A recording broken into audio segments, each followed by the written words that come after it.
नमस्कार, आप देख रहे हैं रफ्तार मीडिया और मैं आपके साथ प्रियंका मलिक हाजिर उत्तराखंड की तमाम छोटी बड़ी खबरें लेकर खबरों का रुख करेंगे। लेकिन सबसे पहले एक नजर हेडलाइंस पर। चारधाम यात्रा को प्लास्टिक मुक्त बनाने की कवायद में लगे सीएम पुष्कर सिंह धामी। तैयारियों की समीक्षा, जंगलों में लगी आग से निपटने के भी दिए निर्देश। निकाय चुनाव की वोटर लिस्ट में बड़ा घोटाला, मतदाता सूची से गायब कई वोटर्स के नाम, निर्वाचन आयोग से वोटर्स के नाम जोड़ने की मांग। कोविशील्ड वैक्सीन पर उठे सवालों के बीच वैक्सीन सर्टिफिकेट से हटाई गई पीएम मोदी की फोटो। विपक्ष ने सरकार की मंशा पर साधा निशाना, कहा बदनामी के डर से अब हटाई गई फोटो। और खनन विभाग के अपर सचिव को हटाने की मांग, यूकेडी ने उठाए सवाल, बड़ी मछलियों पर कार्रवाई से बचने का आरोप।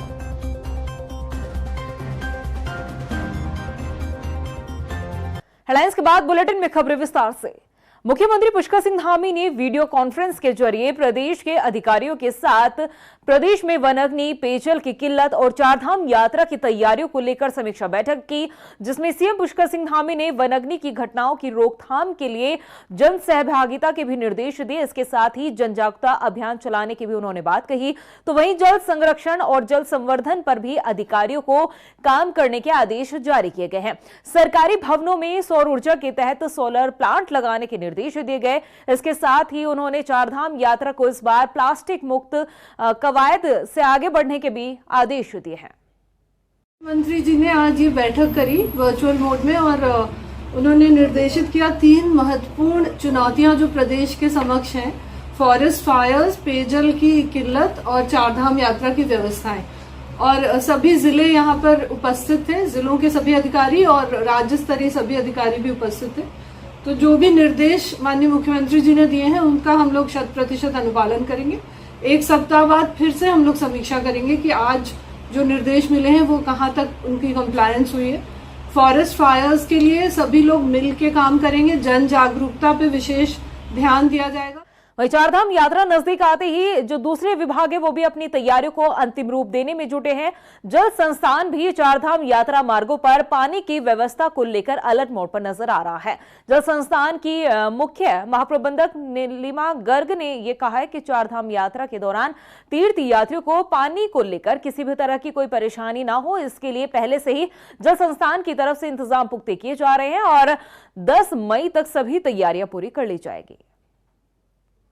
हमने पूरा काम पूरा कर दिया है और इसमें जितने भी टीटीएसपी, पीटीएसपी और इसके अलावा हम लोग जानवरों के लिए चरी का इंतज़ाम करते हैं और टॉयलेट्स में पानी देने का, वो सारे काम पूर्ण हो गए हैं। केवल हेमकुंड वाला 10 मई तक हो जाएगा, उसके रास्ते में अभी थोड़ा बर्फ है तो वो बचा है और सारे ही काम कंप्लीट हो। कोरोना से बचाव के लिए कोविशील्ड वैक्सीन जो लोगों को लगाई गई थी अब वो सवालों के घेरे में है। और अब इस बीच केंद्रीय स्वास्थ्य मंत्रालय ने बड़ा बदलाव करते हुए प्रधानमंत्री नरेंद्र मोदी की फोटो ही वैक्सीन सर्टिफिकेट से हटा दी है, जिस पर सियासत गर्माती हुई नजर आ रही है। यह रिपोर्ट देखिए। वैक्सीन सर्टिफिकेट से क्यों हटी पीएम मोदी की फोटो? कोविशील्ड वैक्सीन पर उठे सवाल, तो सर्टिफिकेट से पीएम मोदी का हट गया प्रचार। अब सूबे में जारी है तकरार।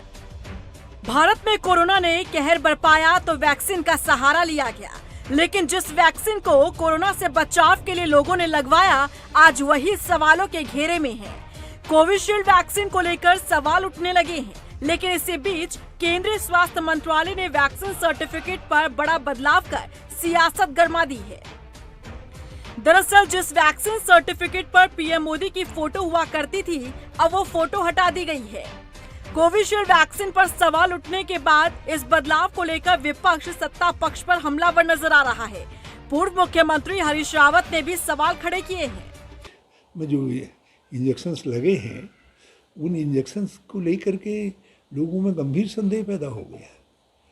पहले भी इस तरीके की स्टडीज आई थी जिनमें कहा गया था कि ये खतरनाक है, इससे खून जमने की, हार्ट की और स्ट्रोक आदि बढ़ सकते हैं और लोगों में दमे आदि की बीमारी हो सकती है, स्किन रोग हो सकते हैं और बहुत सारे लोगों में वो लक्षण हैं। बहुत सारे लोगों में आरक्षण है जिन्होंने तीनों वो लगाई हैं, और उन लोग जो है ज़्यादा इसकी जड़ में है। अब भाजपा इसके बाद डर गई है।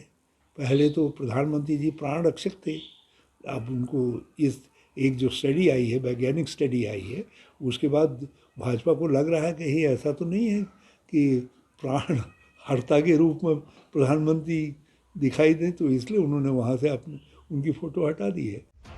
हालांकि वैक्सीन सर्टिफिकेट में किए गए बदलाव को कुछ जानकार आचार संहिता लागू होना बता रहे हैं। विपक्ष के सवाल पर बीजेपी ने पलटवार किया है। बीजेपी प्रवक्ता विपिन कैंथोला का कहना है कि विपक्ष ने हमेशा देश की जनता को गुमराह करने का काम किया है। विपक्ष का काम है आरोप प्रत्यारोप करना। अब आप लोगों को याद होगा जब वैक्सीन आई थी तो विपक्ष ने किस प्रकार का भ्रामक प्रचार किया था। ये चुनाव के टाइम पे माहौल खराब करने की बातें हैं। ये कौन सा विपक्ष के नेता, कौन से साइंटिस्ट हो गए, कौन से साइंटिस्टों का काम इन्होंने कर लिया जिस प्रकार की चीज़ें कह रहे हैं। देखिए, भ्रामक प्रचार करना, देश की जनता को गुमराह करना, प्रदेश की जनता को गुमराह करना, ये इनका काम है। और ये सब लोग विदेशी ताकतें, विदेशी आक्रांताओं के हमेशा पक्षधर रहे हैं। इसमें भी प्रचार को किस प्रकार से गड़बड़ किया जाए, किस प्रकार से देश को गुमराह किया जाए, ये सारी की सारी चीज़ें गुमराह करने वाली हैं। देश की जनता समझती है, समझदार है, पढ़ी लिखी है। फिलहाल इस दौरान कोविशील्ड वैक्सीन के सहारे विपक्ष सत्ता पक्ष पर सवाल दाग रहा है। निश्चित ही जिस तरह से वैक्सीन को लेकर खुलासा हुआ वो सबको हैरान कर रहा है। लेकिन इस बीच सर्टिफिकेट से पीएम मोदी की फोटो गायब होना सवालों के घेरे में है। रफ्तार मीडिया के लिए देहरादून से सुशांत सिंह की रिपोर्ट। वहीं मंगलौर विधानसभा के उपचुनाव को लेकर दावेदार काफी एक्टिव मोड में नजर आ रहे हैं और इसी कड़ी में हरियाणा के पूर्व कैबिनेट मंत्री कतार सिंह बढ़ाना ने हेलीकॉप्टर के जरिए 6 गांव का दौरा किया और फिर उन्होंने जनसभा को संबोधित किया, जिसमें उन्होंने मंगलौर में विकास कार्यों के वादे किए हैं। जी भी है। आप ये बता दीजिए, वहां भी कोई एमएलए ने कोई काम ऐसा किया है कि जो जनता को चाहिए? वहां सच बात तो ये, मैं बुराई नहीं करता, मैं ये भी कहता हूं कि उनका हक है वो मेरी बुराई करें, लेकिन मैं बुराई नहीं करता। लेकिन सच बात है, 18 साल पहले जैसा आया था ना, लोग जैसे दुखी थे आज भी वैसे ही दुखी। और मैं उनका करेगा तो वो ऊपर वाला, लेकिन हो सकता है मेरे हाथों से इसका उद्धार होना हो, इसलिए मैं आया हूँ। उत्तराखंड में निकाय चुनाव को लेकर तैयारियां जारी है, लेकिन इस बीच मतदाता लिस्ट को लेकर एक बड़ा खुलासा हुआ है। दरअसल जो वोटर लिस्ट जारी की गई है उसमें कई वोटर्स के नाम ही नहीं पाए गए। हैरानी की बात तो यह है कि वोटर लिस्ट से कैबिनेट मंत्री के पूरे परिवार के नाम भी गायब मिले हैं। ऐसे में सवाल है कि आखिर किसने ये पूरी जो लिस्ट जारी की है उसमें किसने गड़बड़ घोटाला किया है, ये रिपोर्ट देखिए। मतदाता सूची में बड़ा गड़बड़ झाला, वोटर लिस्ट में किसने खेल कर डाला, लिस्ट से कई वोटर्स के नाम गायब, निकाय चुनाव की तैयारियों में खेला हुआ गजब। उत्तराखंड में लोकसभा चुनाव के बाद अब फोकस निकाय चुनाव पर किया जा रहा है, लेकिन इस बीच मतदाता सूची में बड़ा गड़बड़ झाला सामने आया है। मतदाताओं की जो लिस्ट जारी की गई है उसमें बड़ा खेला किया गया है। दरअसल निर्वाचन आयोग ने निकाय चुनाव को लेकर जो वोटर लिस्ट जारी की उसमें कई तरह की खामियां पाई गई। लिस्ट में कई वोटर्स के नाम ही शामिल नहीं किए गए। इतना ही नहीं, हैरानी की बात तो ये है कि कैबिनेट मंत्री के पूरे परिवार का नाम ही वोटर लिस्ट से गायब है। गणेश जोशी के पूरे परिवार का नाम मतदाता सूची में शामिल ही नहीं किया गया, जिसे लेकर अब सवाल उठने लगे हैं कि आखिर ये गड़बड़ी हुई कैसे, किसकी लापरवाही के कारण वोटर लिस्ट से लोगों के नाम गायब हुए, आखिर लिस्ट बनाते समय इस पर ध्यान क्यों नहीं दिया गया। बता दें कि वोटर लिस्ट तैयार करने की जिम्मेदारी बूथ लेवल ऑफिसर की होती है, जो घर घर जाकर मतदाता सूची को तैयार करता है। लेकिन इस लिस्ट में कई वोटर्स के नाम शामिल न होना बड़ी गड़बड़ी की ओर इशारा करता है। इसमें ये लगता है बूथ लेवल ऑफिसर हमारे बीएलओ होते हैं, उनकी इस तरह से लापरवाही, क्योंकि डोर टू डोर जाके वही मतदाता सूची बनाते हैं, उनकी इस तरह से लापरवाही बढ़ती गई है, ऐसा मुझे लगता है जाए, और इसको दुरुस्त किया जाएगा। इसको हाँ, पहले वोटर लिस्ट बन जाए, उसके बाद जो भी दोषी होंगे उन पर कार्रवाई की जाएगी। मतदाता सूची में गड़बड़ी को लेकर धर्मपुर से बीजेपी विधायक विनोद चमोली का कहना है कि कई जगहों पर बीएलओ ने अपना काम किया, लेकिन जब बारी मतदाता सूची में नाम जोड़ने की आई तो नामों को जोड़ा नहीं गया, इसीलिए इसकी जांच जरूरी है। देखिए, लापरवाही हुई है और मैं तो कहूँगा कि जो पंचस्थानी को जो काम करना चाहिए था और खासकर देहरादून नगर निगम जो लोग देख रहे हैं उनको इस पर निगाह रखनी चाहिए थी। और जो बीएलओज हैं या बीएलओज भी कई बार ये भी सूचनाएं मेरे पास आई हैं कि बीएलओज ने तो लिस्टें बना कर दी, लेकिन जिन लोगों को उसको चढ़ाना था उन लोगों ने उसमें लापरवाही बरती है। अभी हमारे पार्टी के तमाम नेतागण मिले थे, माननीय मंत्री जी से मिले थे, बाकी जो पंचस्थानी निर्वाचन देख रहे हैं चंद्रशेखर भट्ट जी से मिले थे और एक आदेश भी हुए, आज से कैंप भी लग रहे हैं, उसमें सुधार भी किया जाएगा। लेकिन जिन लोगों ने ये गड़बड़ के इतने बड़े पैमाने पर हुई है तो निश्चित तौर पर इस पर एक जांच होनी चाहिए। निकाय चुनाव को लेकर मतदाता सूची में जो कमियां रही हैं, उन्हें दूर करने के लिए फिलहाल समय है, लेकिन सवाल है कि क्या जिन लोगों की लापरवाही से मतदाता सूची में गड़बड़ी हुई है, क्या उन पर कभी कार्रवाई होगी? रफ्तार मीडिया के लिए देहरादून से मनीष डंगवाल के साथ ब्यूरो रिपोर्ट। वहीं नगर निकाय चुनाव को लेकर बीजेपी के प्रदेश मंत्री विकास शर्मा ने अपर जिलाधिकारी अशोक जोशी से मुलाकात की है। इस दौरान उन्होंने कई लोगों के वोटर लिस्ट से नाम हटने की बात कही, जिस पर अशोक जोशी ने बताया कि सभी बीएलओ को निर्देश दिए गए हैं कि वो एक सप्ताह के अंदर ही सभी बूथों पर कैंप लगाए और वोटर लिस्ट में अपने नाम बनवाने के लिए और अपने नाम उसमें जमा करवाने के लिए फॉर्म उपलब्ध करवाने की भी उन्होंने बात कही है। नगर निकाय चुनाव जिस प्रकार से आने वाला है, इसमें कुछ लोगों के वोट बनने से रह गए थे, जिसके लिए हमारे प्रदेश के महामंत्री आदरणीय आदित्य कोठारी जी के साथ एक प्रतिनिधि मंडल ने चुनाव आयोग से संपर्क करके इसके समय को बढ़ाने की मांग की थी। तो उसके बाद चुनाव आयोग ने इसको 10 दिन का समय दिया है नए वोट बनाने के लिए। तो आज हम लोगों ने इसको चुनाव को जो देख रहे हैं, हमारे यहाँ के अपर जिलाधिकारी अशोक जोशी जी इसको देख रहे हैं, आज उनसे हम मिले थे, उससे मैंने अनुरोध भी किया है। अल्मोड़ा नगर पालिका के चुनाव के लिए तैयार मतदाता लिस्ट में 2018 की तुलना में खासी कमी दर्ज की गई है। राज्य निर्वाचन आयोग से जारी लिस्ट में 1970 मतदाता कम पाए गए हैं, जिस पर जानकारों ने हैरानी जताते हुए एक बार फिर से मतदान लिस्ट बनाने की मांग की है। उधर नगर पालिका के अधिशासी अधिकारी ने कहा है कि वोटर लिस्ट बनाते हुए पूरी सावधानी बरती गई है। उन्होंने ये भी कहा है कि 5 स्थानों पर चुनाव कार्यालय से आए आंकड़े आयोग को भेजे गए हैं। ये पालिका के 13 वार्डों में चुनाव की तैयारियां गतिमान है और 13 वार्डों में 29 बूथ चिन्हित कर लिए गए हैं, जिसमें आगामी निकाय निर्वाचन की प्रक्रिया संपादित की जाएगी। इसके अलावा जो मतदाता सूची तैयार की जाती है वो भी पूर्ण कर ली गई है और जिस जनसामान्य के लिए जिसकी प्रतियां पालिका में भी उपलब्ध हैं। इस बार कुल पालिका क्षेत्र में 11,148 महिला मतदाता हैं और 11,126 पुरुष मतदाताओं सहित कुल 22,289 मतदाताओं को चिन्हित किया गया है। वहीं उत्तराखंड क्रांति दल के केंद्रीय उपाध्यक्ष जयप्रकाश उपाध्याय ने खनन घोटाला मामले में खनन अपर सचिव को निलंबित करने की मांग की है। यूकेडी का ये कहना है कि वो खनन निदेशक के ऊपर जो कार्रवाई हुई है उससे संतुष्ट नहीं है, जबकि निलंबित खनन निदेशक ने अपर सचिव के भी कई राज खोले थे। आपको बता दें कि उत्तराखंड क्रांति दल सरकार से खनन अपर सचिव के खिलाफ भी कठोर कार्रवाई करने की मांग कर रहा है। हमारा कहना ये है कि केवल खनन निदेशक को निलंबित करने से काम चलेगा नहीं। इसमें जो अपर सचिव का नाम जिसमें संपृक्त है, प्रथम दृष्टया ही वो दोषी हैं, दोनों मिलकर खनन माफियाओं से साठगांठ कर रहे थे, उनको भी निलंबित करना चाहिए। वहीं लोहाघाट में रसोई गैस की केवाईसी करवाने आ रहे उपभोक्ताओं को काफी परेशानियों का सामना करना पड़ रहा है। आलम यह है कि गैस एजेंसी में लाइट और नेटवर्क भी नहीं है, जिसकी वजह से जो उपभोक्ता उन्हें मायूस होकर वापस लौटना पड़ रहा है। दरअसल इन दिनों सरकार के निर्देश पर गैस एजेंसियां केवाईसी कर रही है, लिहाजा उपभोक्ता निर्देश का पालन करते हुए एजेंसियां पहुंच रहे हैं, लेकिन उन्हें लंबी लाइनों में इंतजार करने के बाद बेरंग घर लौटना पड़ रहा है। वहीं स्थानीय लोगों की मांग है कि क्षेत्र में केवाईसी के लिए अलग से सेंटर बनाया जाए। एक तो सर्वर डाउन हो जा रहा है कभी कभी, दूसरी बार लोहागढ़ के अंदर थोड़ा लाइट की प्रॉब्लम आ रही है लगातार। प्रॉब्लम ये है अगर ये सही सर्वर सही चल जाएगा और क्या कहते हैं लाइट कंटिन्यू रहेगी तो कोई दिक्कत नहीं आएगी, आसानी से किया जा सकता है। पहले तो हम KYC सबको दे चुके हैं, इसके आधार में तो हमें गैस की नहीं होगी। आज दोबारा KYC देने का क्या सरकार की मंशा है?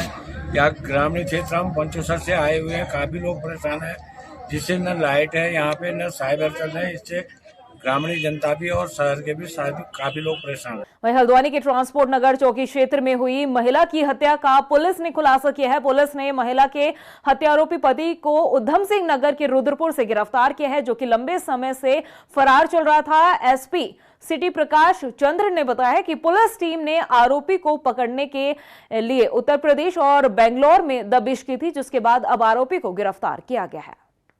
आस्था और अफसाना की डेड बॉडी TP नगर थाना चौकी क्षेत्र दहरिया में मिली थी, जिसमें पुलिस टीम ने 11 तारीख को FIR की। उसके फादर, क्योंकि इसका पति जो था वो भाग गया था, इसकी 2 बच्चियां भी रहती थी साथ में। इसके फादर की तरफ से तहरीर मिली, FIR पंजीकृत हुई और चूँकि मजबूत आदमी था, लेबर क्लास का, और ये इसकी अपनी पत्नी का जो कीपैड वाला फ़ोन था जो कि बंद था, उसको भी ले गया था। वहीं चंपावत जिले में लंबे समय से बारिश न होने की वजह से सूखे के हालात बन गए हैं। जिले में बारिश नहीं होने की वजह से आलू, गेहूं, लहसुन जैसे कई तरह की जो फसलें हैं वो सूख रही है। किसानों ने ये कहा है कि अब उन्हें लोन लेकर आलू लगाए थे, लेकिन फसल चौपट होने से उन्हें काफी नुकसान झेलना पड़ रहा है। आपको बता दें कि किसानों पर जिले को सूखाग्रस्त क्षेत्र घोषित करने की भी उन्होंने अब मांग की है। किसानों ने जो है इस बार लगता है मुझे चंपावत जिले में बहुत बड़े स्तर पर आलू की पैदावार कर रखी थी, मगर मौसम ने जो है किसानों का साथ नहीं दिया। कारण क्या रहा? बारिश नहीं होने की वजह से सारी फसल किसानों की आलू की चौपट हो चुकी है। जो किसान कर्ज में डूबे थे पहले से ही, वो और ज़्यादा कर्ज में डूब चुके हैं। मैं कई बार हमने अपने संगठन के माध्यम से जनप्रतिनिधियों को अवगत कराया कि सरकार से कुछ राहत किसानों को दी जाए। तो हमारे जो जनप्रतिनिधि हैं, जो हमसे वोट मांगने के लिए हमारे घर घर पहुंचते हैं, उनने हमारी एक नहीं सुनी। सीमांत हो या कहीं पर भी हो, पूरे जिले में इस समय जो है किसान तो सूखे से पूरी तरह त्रस्त है। जैसा कि अभी साथियों ने बताया, सभी किसानों ने जो है कृषि ऋण लेकर अपनी फसल लगाई थी, जो फसल जो है पूरी तरह से सूख गई है। सीमांत जिले में हो, चाहे वो गेहूँ हो और भी चाहे कोई अन्य जो भी फसलें हैं, वो सारी की सारी सूख चुकी हैं। हम सरकार से और प्रशासन से यही अनुरोध करना चाहते हैं कि इस जिले को सूखाग्रस्त घोषित किया जाए और किसानों का जो कृषि ऋण है वो माफ किया जाए, और क्योंकि 100% जो फसल है वो पूरी बर्बाद हो चुकी है। उधर लोहाघाट में दिल्ली से घूमने आए पर्यटकों की स्कूटी एबट माउंट में सड़क हादसे का शिकार हो गई। इस हादसे में दोनों ही पर्यटक गंभीर रूप से घायल हुए। हालांकि स्थानीय लोगों ने दोनों घायलों को उपचार के लिए अस्पताल में पहुंचाया। स्थानीय लोगों ने बताया कि सड़क खस्ताहाल होने की वजह से ये हादसा हुआ है। मरोड़ खान से एबट माउंट तक सड़क की बहुत बुरी दुर्दशा है। जगह जगह गड्ढे, डामर उखड़ा हुआ है। आए दिन 2 पहिए वाहन इसमें पलटते रहते हैं। किसी के हाथ टूटते हैं, किसी के पैर टूटते हैं। परेशानी तो 4 पहिए वालों के लिए भी है, उनकी, क्योंकि रोड सिंगल उसमें बनी हुई है, एकदम खड़ी चढ़ाई है, उनको भी आने जाने में बहुत परेशानी है। और जब से KNV का हट यहाँ पे शुरू हुआ है तो पर्यटकों को आना जाना यहाँ पे लगा रहता है, लेकिन प्रशासन विभाग द्वारा रोड की तरफ देखा नहीं जा रहा। बहुत ही गलत रोड हो रही है। वहीं रुद्रपुर में six sigma institute of technology and science में वार्षिक महोत्सव का आयोजन किया गया है, जहां पर पास आउट हो रहे छात्रों के लिए ये विदाई समारोह का आयोजन किया गया। आपको बता दें कि कार्यक्रम में स्थानीय विधायक शिव अरोड़ा ने शिरकत की। उन्होंने छात्रों को उनके भविष्य के लिए शुभकामनाएं दी। वहीं संस्थान से पास आउट होने वाले छात्रों ने कहा है कि प्रोफेसर और दूसरी तरह जो संस्थान में उन्होंने अपना समय बिताया, उसके लिए वो योगदान हमेशा याद रखेंगे।